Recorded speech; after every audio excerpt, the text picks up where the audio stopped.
Kaisar Sihir, Magic Emperor Bab 487 sampai dengan 488, Nafsu Membawa Petaka. Bagaimana? Tuoba Liu Feng bertanya. Tuoba Tieshan menjelaskan, mengulur waktu. Saya tidak tahu apa permainan anak itu, tetapi satu hal yang pasti, dia mengulur waktu untuk sesuatu. Liu Feng, setiap kali kamu menghadapi situasi seperti ini, jangan ngobrol dengan musuhmu dan tegaslah dalam mengambil keputusan. Ketakutan adalah pembunuh pikiran. Tuoba Liu Feng mengangguk, haruskah kita memberitahunya? Sama sekali tidak. Tuoba Tieshan dan Han Tiemo berbicara bersamaan dan kemudian tertawa terbahak-bahak.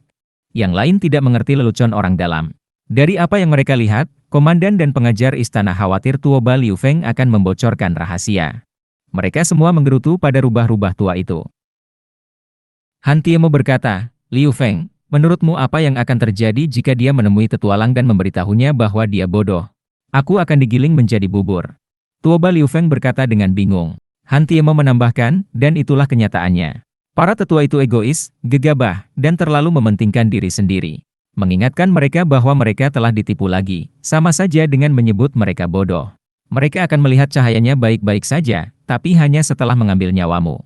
Meski begitu, Zuo Fen adalah salah satu pembicara yang lancar, mempersiapkan penatualang hanya dalam beberapa kata singkat untuk menyerang Anda jika Anda mencoba merusak rencananya. Tuoba Liu Feng basah oleh keringat, membungkuk berkali-kali sebagai ucapan terima kasih.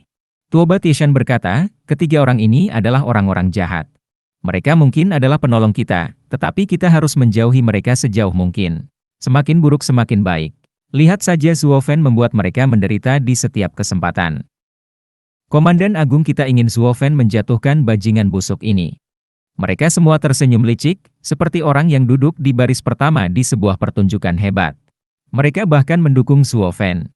Marsekal Zuo, jangan menahan diri, jangan tunjukkan rasa hormat pada kami. Buang-buang, hihihi. Han Tiemo menggelengkan kepalanya melihat sikap mereka. Bagaimanapun, kembali ke pertarungan, pasangan kekuatan versus penatua Shi sedang berlangsung. Qiu Yanhai dan Sue Qingjian menyentuh telapak tangan saat mereka menggunakan seni hidup dan mati, mengumpulkan kekuatan luar biasa di antara keduanya. Bukan karena tetua Shi mempunyai pikiran untuk peduli, menjadi kepanasan dan merasa terganggu dengan tubuh Sue Qingjian. Bahkan menggoyangkan alisnya.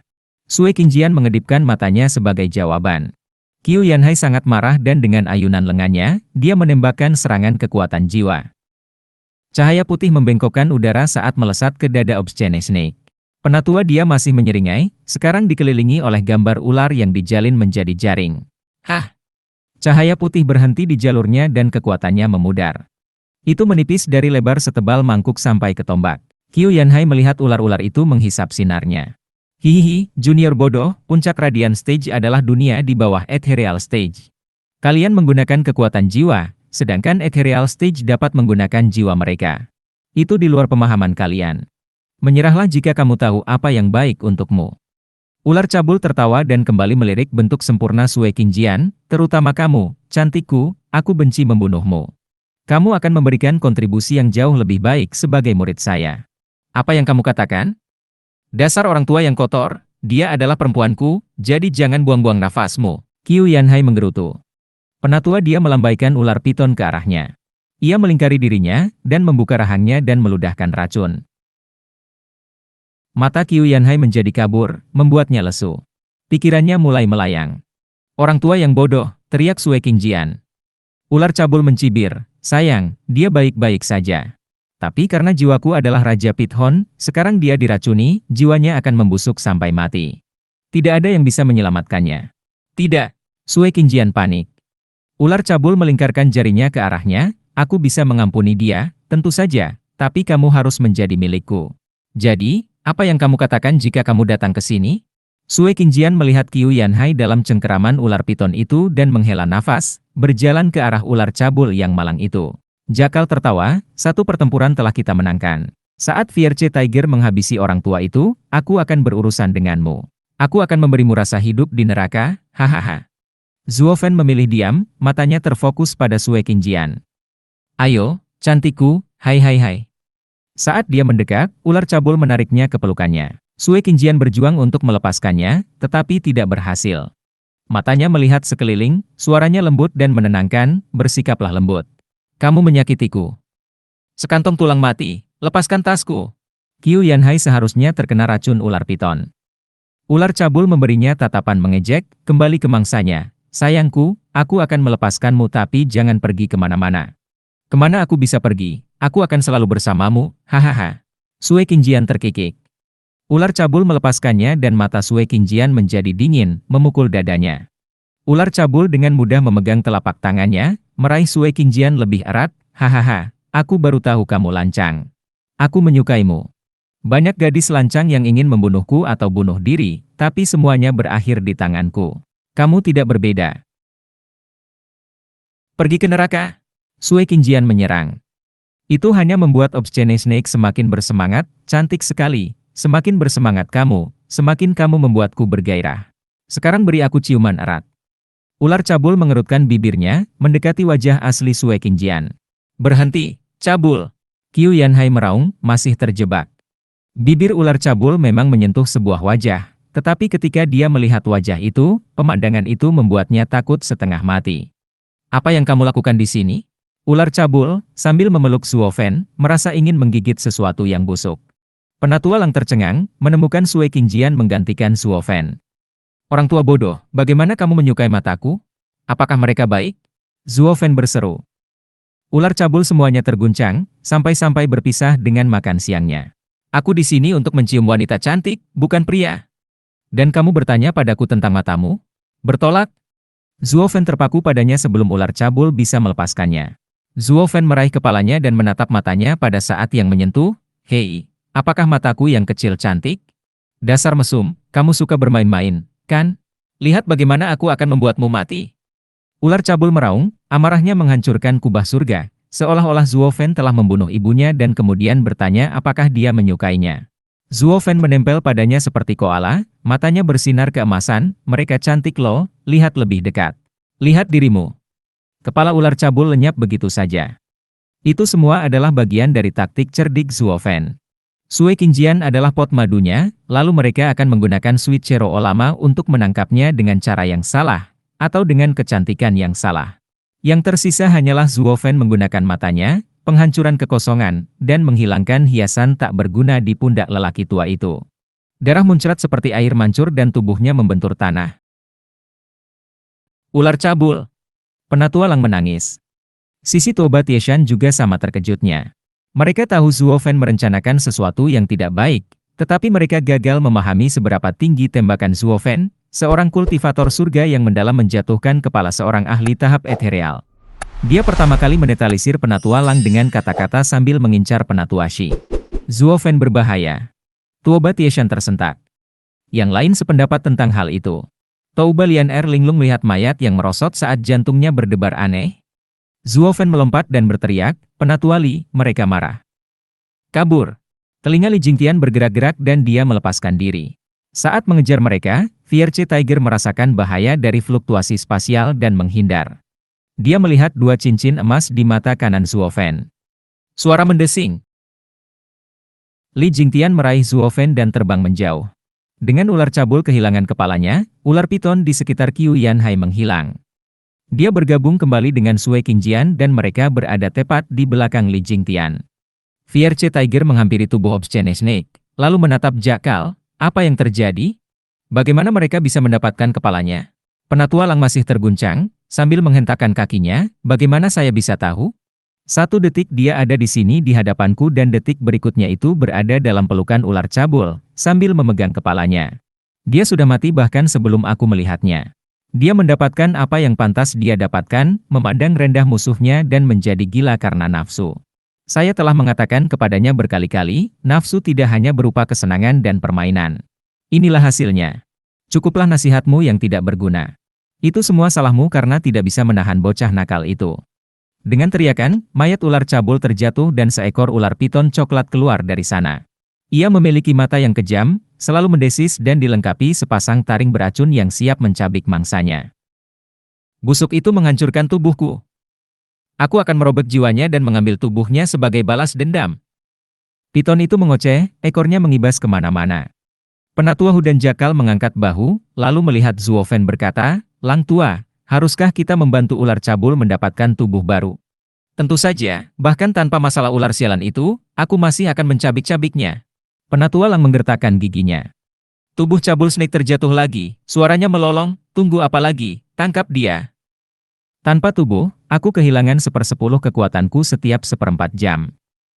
Aku harus menangkapnya secepatnya. Kenapa tidak, pilih siapa saja. Dapatkan tubuhmu dulu, baru kita berangkat. Fierce Tiger mengusulkan. Tapi ular cabul menggelengkan kepalanya yang besar karena marah. Persetan, anak itu menghancurkan tubuhku dan aku akan memiliki tubuhnya. Apapun yang singkat akan membuatku menjadi bahan tertawaan di sekte ini. Sepertinya kamu belum menjadi bahan tertawaan. Seorang ahli panggung ethereal yang hebat kepalanya dipenggal oleh anak anjing surga yang mendalam adalah lelucon milenium. Membalas dendam tidak akan pernah mengubah hal itu. Ular sialan ini memalukan bagi sekte penjinak binatang kami. Fierce Tiger dan Jakal mencibir di dalam. Namun sebagai sesama anggota sekte, membiarkan musuh pergi begitu saja akan melemparkan mereka ke dalam perahu yang sama. Tanpa basa-basi lagi, mereka mengejar, baik untuk kemuliaan sekte mereka, atau untuk balas dendam pribadi, mereka mengejar Zuofen yang jahat. 2 pria dan 1 jiwa ular terbang menjauh. Tuoba Tieshan bertambah berat, para tetua ini telah ditipu lagi. Ini adalah daya tarik. Dari tindakan Zuofen, jelas bahwa ini sudah direncanakan. Sejak awal dia telah mengincar kartu as kita, menyingkirkan mereka sebelum membiarkan tentara bertarung. Tetapi mereka lebih lemah dalam hal itu, kata Tuoba Liu Feng. Tuoba Tieshan berbicara dengan bijaksana, yang lebih kecil dari 2 kejahatan, pasukan mereka mungkin dirugikan tetapi itu jauh lebih baik daripada membiarkan para ahli tahap ethereal mengubah medan perang menjadi medan pembunuhan.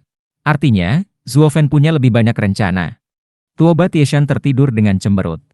Han Tiemo berseru, Saudara Tieshan, maksudmu Zuofen tidak hanya memikat mereka, tetapi juga akan menjebak mereka? Benar, untuk menjebak para tetua, mereka harus dibujuk terlebih dahulu. Saya khawatir nasib mereka sudah ditentukan.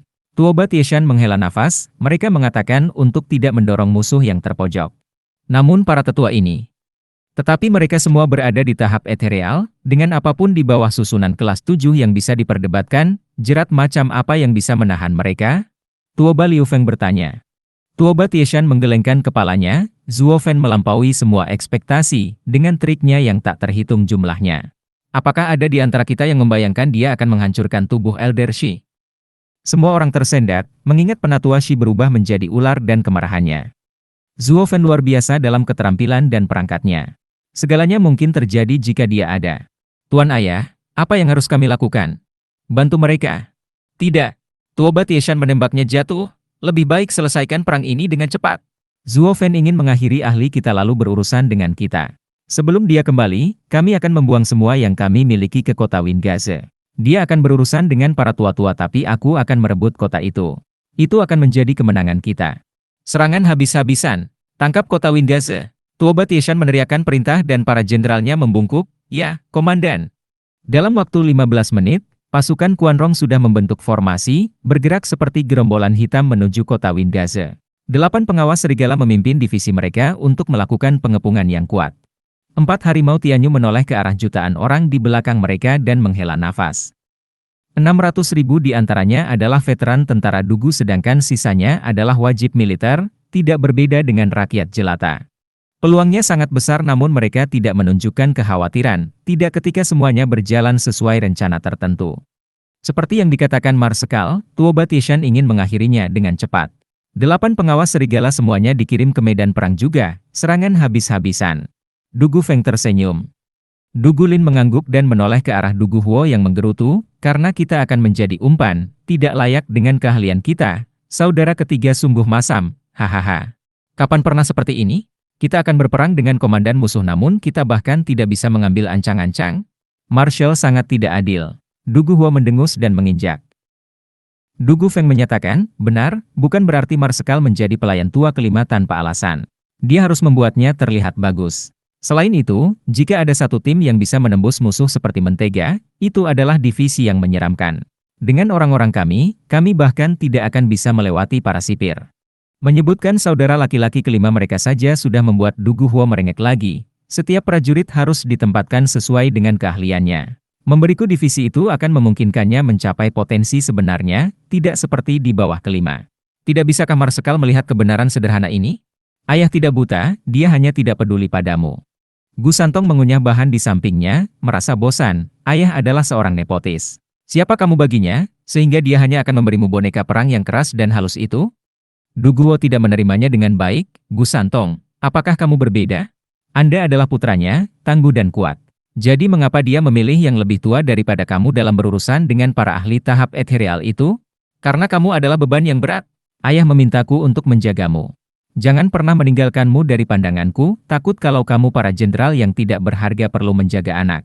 Itu sebabnya aku terjebak di sini daripada menyia-nyiakan si tua sialan yang berbuat macam-macam dengan ayah itu. Gu Santong marah. Du Gufeng turun tangan sebelum Du Guhuo meledakkan pakinya. Sekarang, kita semua berada di pihak yang sama, mengikuti perintah Marsekal. Terlebih lagi, Gu Santong benar, musuh mengirimkan spesialis untuk mengejar kita. Lihatlah. Yang lainnya mengikuti jari Du Gufeng dan menemukan kabut hitam sekilas di antara pasukan Quan Rong. Penjaga bayangan.